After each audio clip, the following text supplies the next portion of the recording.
morning, good afternoon, good evening, wherever you are. It's Burning Clay, and I am back with another Digimon deck profile video. Now, as you might be able to guess, the deck profile for today is going to be Imperialdramon. This looks to be one of the better decks in the BT8 format, and a lot of people are excited. We are getting its own standalone starter deck that you'll see with Starter Deck 9.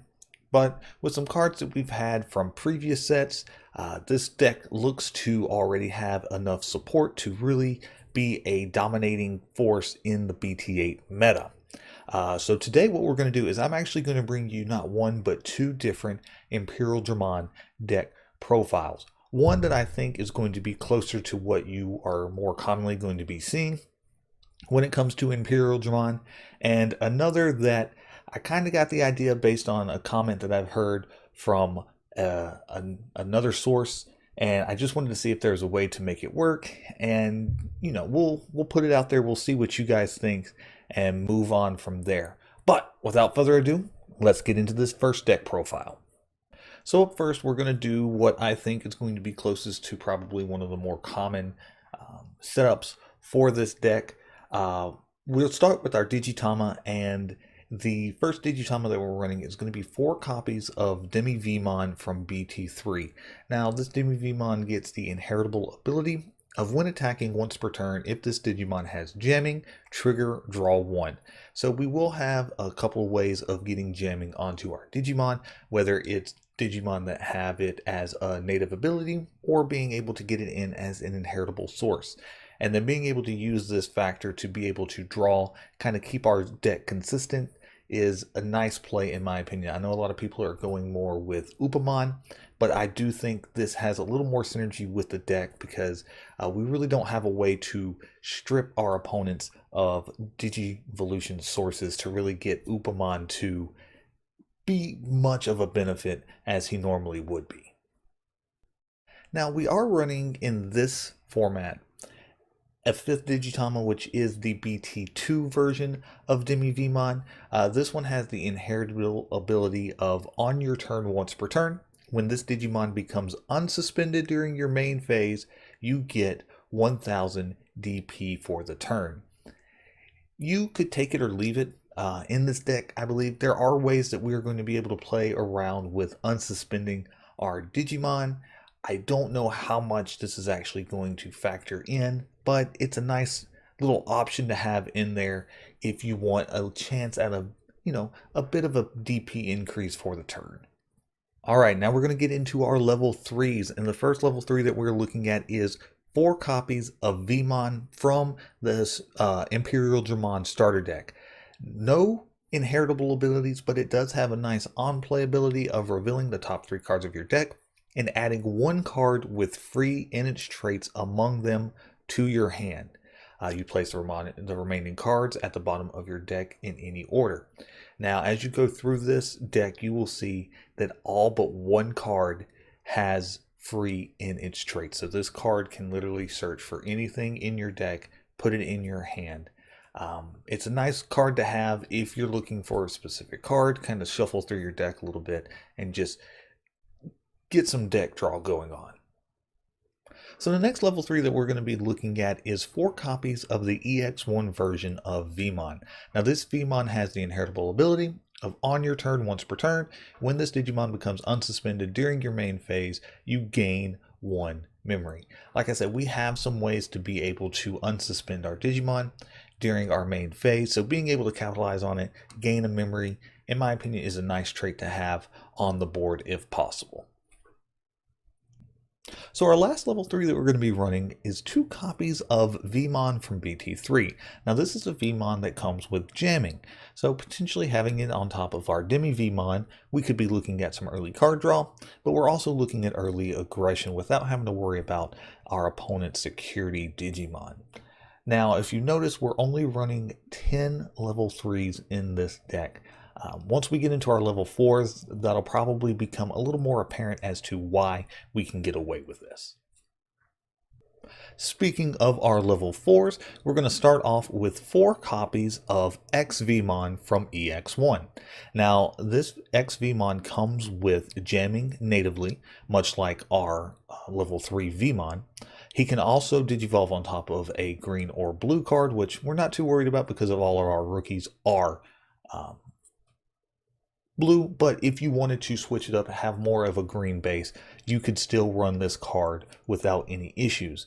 The big thing that we like this card for is the fact that it has a native ability of on your turn, while this Digimon has Imperialdramon in its name or free in its traits, it gains jamming. So we can give jamming to our stronger Digimon, just making sure that they are also protected from any shenanigans or super strong Digimon in our opponent's security stack.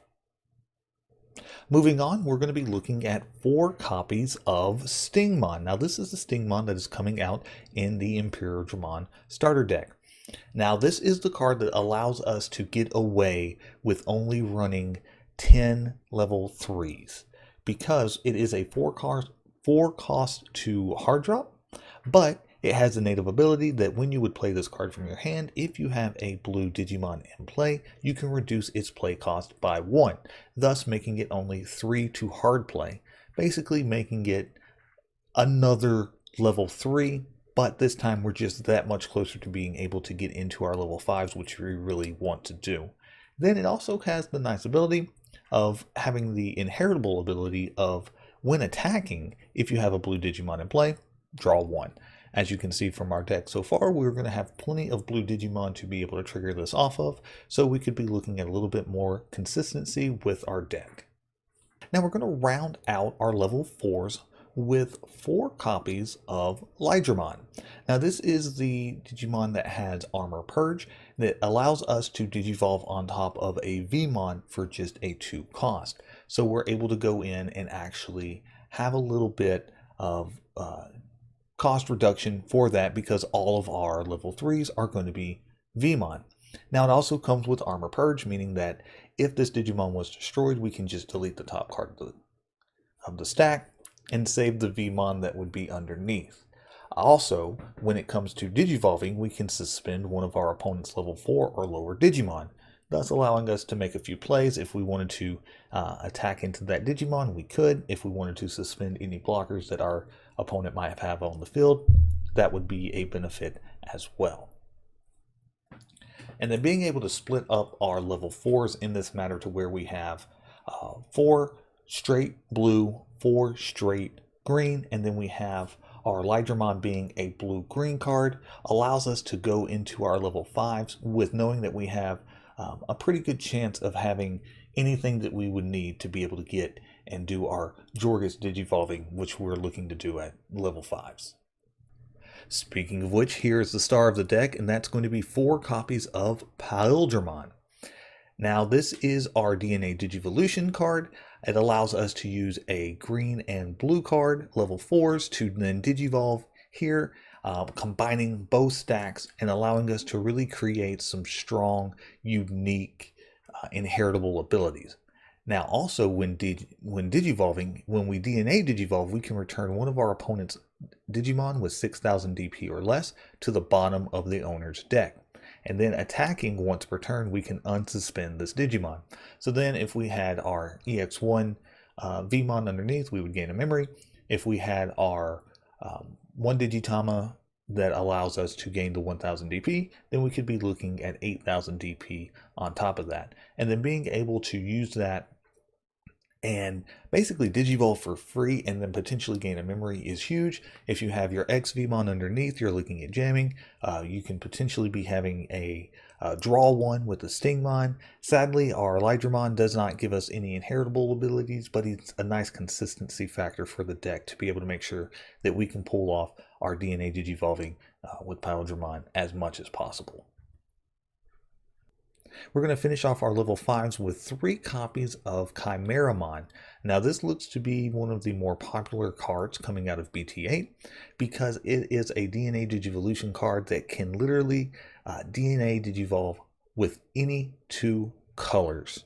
So as long as you have 2 level 4s on the field, you're able to go. Then it has the nice ability of when digivolving, you can place 1 level 5 or lower Digimon card from your trash under this Digimon as its bottom Digivolution card, and then up to 4 of your opponent's Digimon get minus 1000 DP for each of this Digimon's colors until the end of your opponent's next turn. So it's always going to be considered a white card, but more than likely we're going to have a blue and a green card underneath as well. So we could give up to 4 of our opponent's Digimons minus 3000 DP for the next turn, just giving us a good board advantage to be able to play with. This will also kind of tie in potentially to our Imperialdramon fighter mode, which we'll get into in a second. But it also has the ability of, on your turn, this Digimon is treated as also having the colors of its Digivolution cards, and while this Digimon has 3 or more colors, it gets plus 4000 DP. Sadly, we won't be able to use that in this deck as we were only going to be running blue and green, but you can see with that why some people are just so excited about this card and why I believe it will be ran in almost every deck imaginable. Now we're going to get into our level 6s, and this is where I differ from a lot of people. I'm going to be including 2 copies of Imperialdramon Dragon Mode from EX1. And the reason I do this is it can digivolve from blue or green, so we'll be safe either on Pilodramon or Chimeramon, because Chimeramon will have the colors of blue or green underneath it. But it has, when digivolving, if this Digimon has a card with free in its traits, in its Digivolution cards, you can unsuspend this Digimon and suspend one of your opponent's Digimon. So then we're looking at being able to potentially get a DP boost, maybe even gain a memory, because, like I said, the only card that's not considered free in this deck would be the Chimeramon. And even if you have Chimeramon as its level 5, you're still going to have any of the other cards underneath as its Digivolution sources from the DNA Digivolving if you decide to go that route. So you're always going to be able to unsuspend this Digimon after it attacks or after it Digivolves. But then on your turn, for each color in this Digimon's Digivolution cards, you get 1000 DP. So we're already looking at blue and green. So we're already looking at plus 2000 DP. If we have Chimeramon underneath, we're getting an additional 1000 DP, so we would be looking at a 14k DP Digimon that can swing into our opponent's sources, and then at that point you're not going to be worried about very much coming out of your opponent's security. On top of that, it also synergizes with our fighter mode, which we'll get into next. And like I said, speaking of our fighter mode, here he is. So this is Imperialdramon fighter mode from BT8. You can digivolve for 2 on top of a Imperialdramon that contains Dragon mode. So our 2 that we were running previously, we could then digivolve on top of for only 2 costs, reducing it by 3. Then when digivolving, return one of your opponent's Digimon with 10,000 DP or less to its owner's hand. So I mentioned earlier this could play in with our Chimeramon, because our Chimeramon could potentially reduce an opponent's Digimon down to minus 3000 DP. If we can get it to this 10k threshold, then we could actually return it back to our opponent's hand and reduce them being able to use what I would assume would be a very powerful Digimon on their turn. Then you have the when attacking once per turn, if a blue card is in this Digimon's Digivolution sources, which it's going to be, you can unsuspend one of your Digimon, and then that would play again into our Vmon and potentially our Demi-Vmon. Then if you have a green card in this Digimon's Digivolution source, you can suspend one of your opponent's Digimon. So then we're able to kind of play with that powerful green mechanic of suspending your opponent. And then from there, you're looking at either clearing the way for a security check or just deleting a body off of your opponent's board altogether. We're going to round out our level 6s with 2 copies of Imperialdramon Dragon Mode from the starter deck. Now this Imperialdramon has the Digivolving ability that you may play 1 level 4 or lower blue Digimon and or 1 level 4 or lower green Digimon from this Digimon's Digivolution sources without paying their memory cost. So this allows you to take some of the Digimon, which we're assuming at this point that we've probably DNA Digivolved into either our Pilodramon or our Chimeramon. You can take those sources, play them as new Digimon and then go right back into another DNA Digivolving episode on the next turn. Just an insane ability to be able to just continue plays and continue to put pressure on your opponent. And then it's another option for our fighter mode to be able to Digivolve on top of for just a 2 cost. And then it also leads into one last Digimon card that we will be running in this deck. And that would be one copy of Omnimon from BT5. Now at first I didn't really think that I was worried about a level 7. I feel like a lot of the plays should be made by then, but this is a nice card in my opinion to have. Because it does give us a little bit of a DP increase up to the 14k, but this also has Blitz. So when Digivolving, you are able to attack your opponent even if the memory is more than one on their side. And when Digivolving, you can unsuspend this Digimon. Then, on all turns, if an opponent's effect would delete this Digimon or return it to its owner's hand or deck, you can prevent that by trashing one of the level 6 cards as its Digivolution sources. So we could be potentially looking at having not only an Imperialdramon Dragon mode, but a fighter mode underneath this Omnimon as well. So then we could protect it 2 times before anything major would actually happen. Assuming that we have, say, our Xvmon underneath this, we could go in, we could swing with, say, our Imperialdramon. At this point, we're just going to say our opponent starting at 5 security. We have Xvmon, Stingmon on the field. We DNA Digivolve Imperialdramon. Imperialdramon swings in with jamming. He's able to unsuspend. So at this point, we swing again with jamming. So that's 2 checks. From there, we go into our Imperialdramon Dragon mode from EX1, who unsuspends when we Digivolve. We swing again for a security check with jamming. And then, on top of that, we could then go into Omnimon, who would unsuspend again and swing one more time with jamming. So that could be a play where you could swing 4 times, and in theory, it would still be your turn.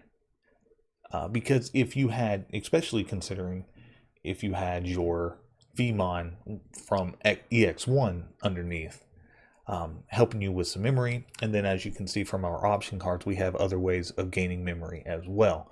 So even in that case, even if we didn't have any memory help from our Xvmon, it's free to go into Imperialdramon. It's only a 3 cost to go into the EX1 Dragon mode.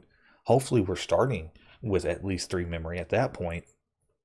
And then we get Blitz on Omnimon to where even if we go over to our opponent's side of the memory counter, we can still get the attack off without really worrying about it. So it's a nice way to kind of top off what this deck can really do as far as power. And it's something that I think if I could find a way to maybe add a second Omnimon, I think I might just do that. But now that we're done with our Digimon, we are going to get into our options, and we are going to be running 1 copy of Ice Wall. And this is mainly just because why not? We can run just 1 copy. It's a restricted card. We have blue. We might as well keep it in there. It's only a 1 cost to play, and it will kind of help with choking our opponent for a turn. Hopefully, some people just don't care. They'll play right into it. But if we can kind of keep it at the right point, maybe we could use this to stall out our opponent and then set up a powerful turn like I mentioned on the prior when talking about Omnimon. Speaking of one-offs, since we have green in this deck, we might as well run our 1 copy of Hidden Potential Discovered. This is a 0 cost, and it allows us to, next time that we Digivolve one of our green Digimon, we can suspend another Digimon to reduce the memory cost by 5. So this kind of gives us a chance to play around with going into maybe like our fighter mode or something like that for for free, going from a Imperialdramon If we have, you know, Imperialdramon on the board, he counts as a green Digimon for us to use this card on. So we could, you know, do a little bit of shenanigans with that. I really don't think this deck necessarily needs this as much, so this could potentially be the card that we get rid of for an extra Omnimon. But at this point, I think it's nice to have it in there just in case you need it. Moving on, we're running 3 copies of Hammerspark. This is just another blue deck staple. Always have it in there. Allows you to gain a memory for free or potentially hit for 2 memory if it's checked during your opponent's turn. So just a nice card to have, really able to turn the tide sometimes in games if it comes up at the right moment. We'll finish off our option cards with 3 copies of Megadeth. Now this is an option card that's coming out of the Imperialdramon starter deck, and it has the ability to suspend one of your opponent's Digimon, then return one of your opponent's suspended Digimon to its owner's hand. If it's hit in security, you activate the main effect. So this could allow you to basically choose any Digimon of your opponent, suspend it, and then return it back to their hand, and just really wipe a powerful card off of the board. I could see this being used a lot in against other level 6s, or if they're already suspended, then you know you could take care of a weaker Digimon or maybe like a blocker or something like that, and then still return a stronger card to your opponent's hand and really reduce that strong body off the board. Now we're going to go on to our Tamers, and we are going to be running 3 copies of Davis. Now, much like our Hammerspark or our Ice Wall, this is really a staple in blue decks. This is going to be our memory setter, making sure that we start off at 3, but on play, it allows us to reveal the top 3 cards of our deck, and not only can we add 1 blue, but we can also add 1 green Digimon card among those 3 to our hand and place the rest at the bottom of our deck.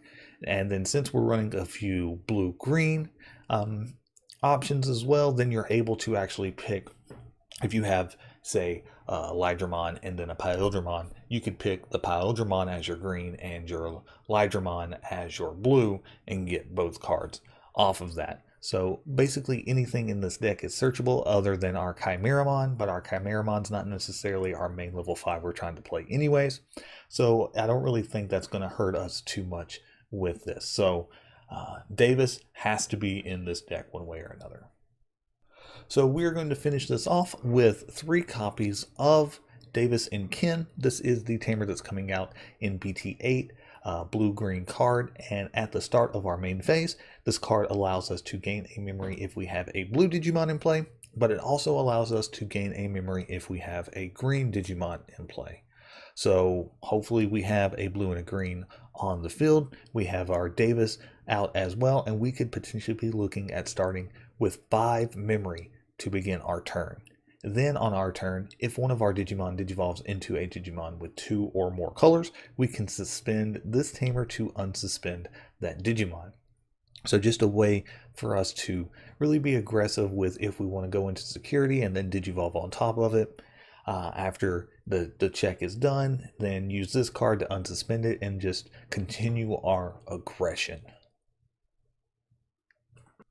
Now that's going to do it for this version of Imperialdramon. Like I said, I do think this differs from what people have mainly been coming out with as far as their Imperialdramon decks. I don't know of a lot of people specifically that are including the EX1 version of Dragon Mode. But this is probably pretty close to what I would plan on running if I ran with Imperialdramon. But like I said, this isn't the only one that we're going to go over today. While watching some other videos and talking with friends, there was a card that came up that could potentially look to replace Chimeramon. The big thing Chimeramon does is give your opponents negative 3000 DP. It does allow you to do that for up to 4 opponents, which is extremely nice. But the problem with Chimeramon is it is going to be a super rare card. So it's not necessarily going to be something that it's easy to come by. Even if you wanted to buy it on the market, it's probably going to be a card that is in high demand, and the price value is going to skyrocket shortly after BT8's release. So I was talking and watching some videos, and somebody mentioned that there is actually another card coming out in BT8 that is like a Chimeramon light as far as its effect of negative 3000 DP. And I was curious as to if it would be possible to put something together. And the card that they were mentioning was this card right here, the BT8 version of Shikakumon. Now, this is a DNA Digivolving Digimon that Digivolves 4-0 with a yellow and a blue level 4. But when Digivolving, if you have 5 or less security cards, you get recovery +1. So basically, whenever you Digivolve into this Digimon with this deck, you are going to get a recovery +1. Then, when you're DNA Digivolving, you can return one of your opponent's Digimon whose level is less than or equal to the number of cards in your security stack to its owner's hand. So if you get to this early enough, and your opponent has not attacked your security, you could go into 6 security cards and return a level 6 Digimon back to your opponent's hand. But where it kind of ties back into Chimeramon is its inheritable ability of when attacking, one of your opponent's Digimon gets minus 3000 DP for the turn. So this isn't just a one-time shot. When Digivolving like it is with Chimeramon, you could literally weaken your opponent 3000 DP every time you attack. And then when we start considering maybe some of the chances to unsuspend our Digimon, getting some multiple attacks in, you could potentially be looking at wiping a Digimon off the field with this, because it's not limited to once per turn. So I zoomed out on the deck here so you could just kind of see the deck overall. You'll notice that for the most part, it resembles the Imperialdramon deck that we just covered. All the option cards are the same amount of Tamer cards, same amount of level 6s. We have the Omnimon in there. The only difference that we did is we reduced the number of our Xvmon, our Stingmon, and our Lydramon by 1 to include 3 copies of Angemon. So Angemon is going to be our dual-colored blue-yellow Digimon that kind of gives us that DNA Digivolution option for Sakuyumon. I thought about running with Magnamon in this slot instead, because it's the same thing and it synergizes well with Xvmon as our level 3s, but I like the fact that you could potentially gain recovery for your security with this Digimon when you Digivolve, and then it also allows you when you attack, and as long as you have 3 or more security, to potentially be taking a body off of your opponent's field, making them a little bit more wary as far as just kind of bringing out or hard playing a level 3 onto the field while you have this card as an inheritable source. Magnamon doesn't have any inheritables to give our stronger Digimon, even though it has the nice armor purge ability. So I just kind of figured this gives us a little bit more synergy with Sakuyumon as far as the recovery, and then also the removal ability as well. But like I said, everything else in this deck is exactly the same. We're still running the same amount of champions. It's just one less card for each. That way we have blue, green, and yellow options to not only be able to pull off some Pilodramon DNA Digivolution, but as well as Sakuyumon. So that's going to do it for these deck profiles. I do think the first Imperialdramon deck that we discussed is going to be closer to what you see more commonly played. I really don't know if anybody else is even considering splashing in some yellow, but I do think it's an interesting idea, and I think it has a little bit of potential. I do plan on trying to get some proxy cards together and kind of playing around with both deck designs and see where some changes could be made. But what I would love even more than that is to get your guys' opinions on these decks. What additions would you get to the more common? Would you change up the Digitama, the level 3s? Are you running anything different as far as the level 4s go? What about your level 5s? Are you including the level 6? And then on this one, do you think that this would actually play well? I would be a little concerned about being able to actually pull it off time and time again. I do think it has a chance to potentially be bricky because it might be trying to do too much. But yeah, what do you guys think? How would you make changes? What are you planning on running?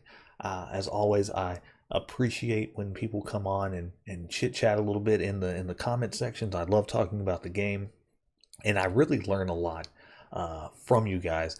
I realize that there's a lot of things that I don't consider when I'm putting together my own personal decks, that when you guys come up, I'm like, oh man, that makes so much sense. So please keep them coming. I love interacting with people, and until then, we'll catch you in the next video.